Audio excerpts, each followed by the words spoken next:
her good luck.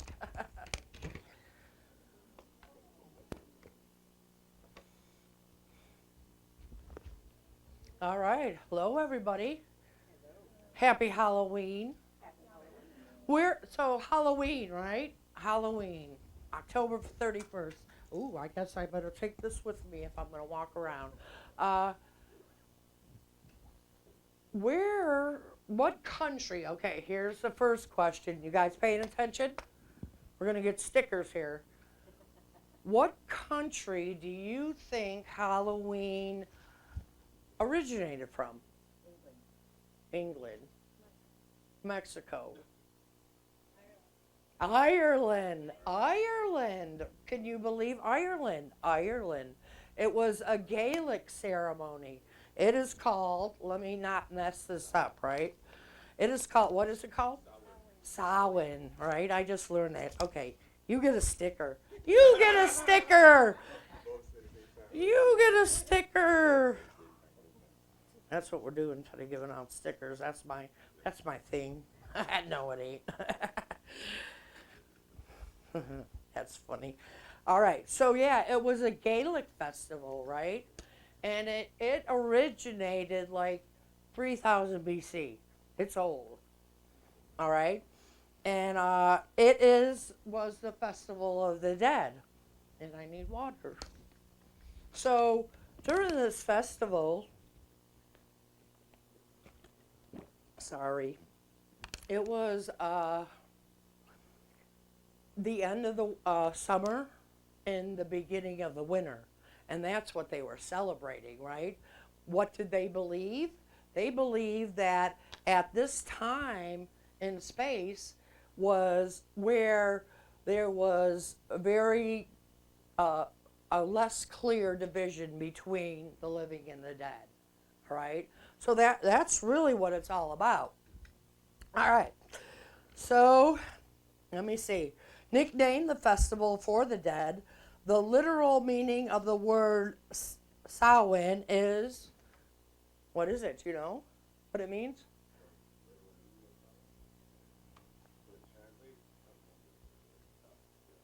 Simply, it means end of summer, right? End of summer, right? The rebirth. We're changing. That's what it's about, rebirth, right? All right. So, according to Irish mythology, the Celtic culture, the shield, like I just said, was very little, right? So, let's talk about some of the things that have to do with Halloween. All right. The first thing I want to talk about is the bonfire. Do you associate that with Halloween? Right? A bonfire. You know what? That simple bonfire came from that time too. It was a bone fire, right? They made soup. They actually cleaned the bones, right? It was a bone soup that they put in. And that's how bon came out of it, was the bone of the soup. I found that very interesting. What about you guys? Yeah, that's interesting, right? So, what about me? I'm not a good dresser upper. I mean, I haven't dressed up in like forever. Do you think that dressing up is something new, or do you think it was an uh, old, right? How do you think they did it? Dressed up. Right, they were dressing up, they were hiding, right? They were trying to pretend they were spirits also, right? So what did they use what did they use as mask? We just talked about what was in, what did we just talk about? Bone, the fire, right? What comes out of fire? Ash, right? So they would decorate themselves and stuff and hide from the ghosts. That's what they were doing. It was trying to hide. All right? All right. So I didn't know that either. They disguised themselves from unwanted spirits. It is also considered a very powerful turning point in the wheel of the year. There's 4 cycles, right, of the year, and this is the one between summer and winter. All right. All right, we got that. Got that. What about pranks? Trick or treat, right? Trick or treat. Even the simple trick came from them playing pranks in the ceremony. But what happened apparently was the pranks got so bad that they had to stop them, right? And it would stop for a while because I guess they were becoming, you know how people take things overboard. We got to that point. So to curb the vandalism, adults began to hand out, and that's where it came from, because they were fighting, they were causing trouble. So that's where handing out candy came from, is that very thing. All right. All right. They thought they could dress themselves like as beggars and knock at your door. All right.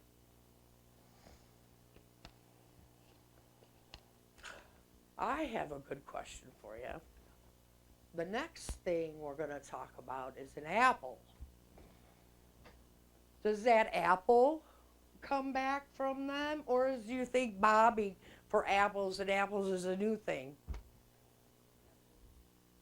Apples, they said they bob for apples, right? So I found this really interesting. Thankfully, we don't do this no more, but they thought the sacred fruit that could be used to predict the future, it was used to predict the future for us, for women, right? So bobbing for apples is one of the traditional games the Celtics played. It was fortune telling on Halloween night. It was believed that the first person to pluck an apple from the water-filled bucket without using their hands would be the first person to... Close. You got to do something before you become pregnant, though, hopefully. Get married. You'd be the first person to get married, yeah. That's funny. So if the bobber lucked out and caught an apple on the first try, it meant that they would experience true love. While those who got an apple after many tries would be fickle in their romantic endeavors. So there you go. I mean, bobbing for apples, really?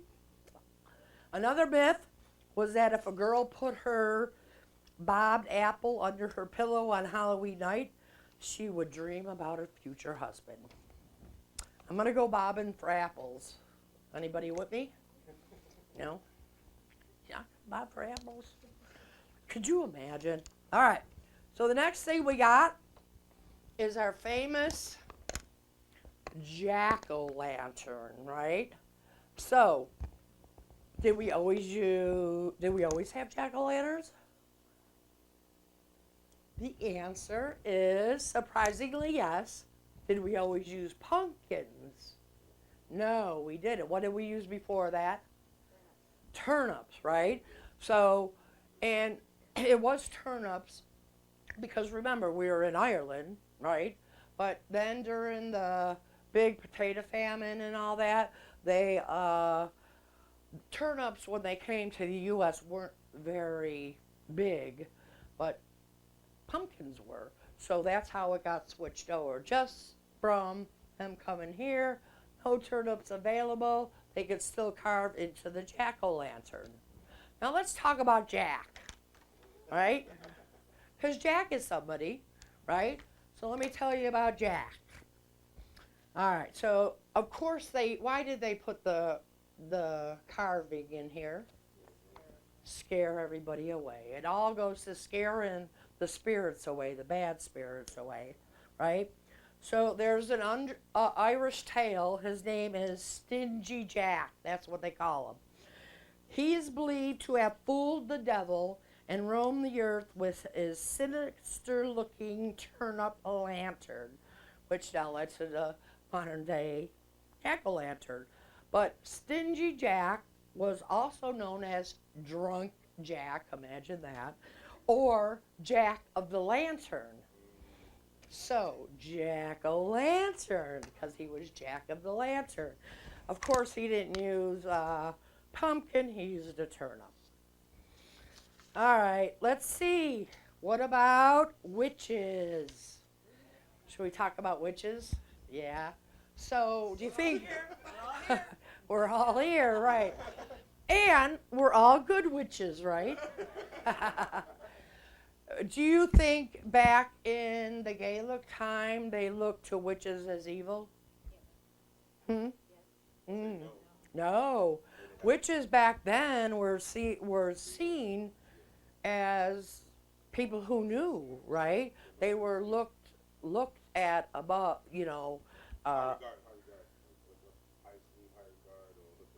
right, they had the answers, right? Yeah, so I won't tell you what came in and screwed all that up, but I bet you can imagine. But it wasn't me, I'll tell you that much. It wasn't me. All right. So, she was known, actually, had a name. Her name was the Crone, right? And she was honored during the ceremony. The crone was also known as the Old One and the Earth Mother, who symbolized wisdom, change, and the turning of the season. I mean, that makes sense. Today, the kind, all-knowing old crones has morphed into the menacing, cackling witch. Right. So the pagan Celts believed that after death, all souls went into the cauldron. So now we got the cauldron, right? So all the souls went into that cauldron. And it was meant to symbolize, I don't know if you'll guess this one. You want to take a guess? What did the cauldron represent? Anybody want to guess? The collective wisdom, collecting of the souls, collecting the knowledge. No. How do I say no without being nasty? No. Close, kind of, not really. It had to do with the woman's womb, the womb, right? So the earth mother's womb. There, the souls awaited reincarnation. As the goddess stirring allowed for new souls to enter the cauldron and old souls to be reborn. So that, the cauldron, I mean, I didn't know so many things went back to all those Celtic traditions. I just didn't realize it. The witch's broomstick is another superstition, right? The elderly, introverted women that were accused of witchcraft were often poor and could not afford horses, so they navigated through the woods using canes and brooms or whatever they could. So that's where the broom came from. So that was interesting. All right. English folklore tells that during the nighttime ceremony, witches rubbed a flying potion on their body, closed their eyes, and felt as though they were flying. The hallucinogenic ointment, which caused numbness, rapid heartbeat, and confusion, gave them the illusion that they were soaring through the sky. Isn't that beautiful? That's how it all came in. Huh? Yeah, Red Bull right there, yeah. Yeah, that had Red Bull. Yeah. All right. So again, witches are wise. Just remember that. Witches are wise. Okay. Well, we could talk about ghosts, but we all know and understand that realm is at its loose in skulls. Black cats. I don't know. All right. Anybody got any questions for me before we end? Who wants a sticker? All right. I'll give you guys a sticker. Huh? A sticker? A sticker. I got brought stickers. Because we're trick-or-treating. All right. All right, that's all I have for you then.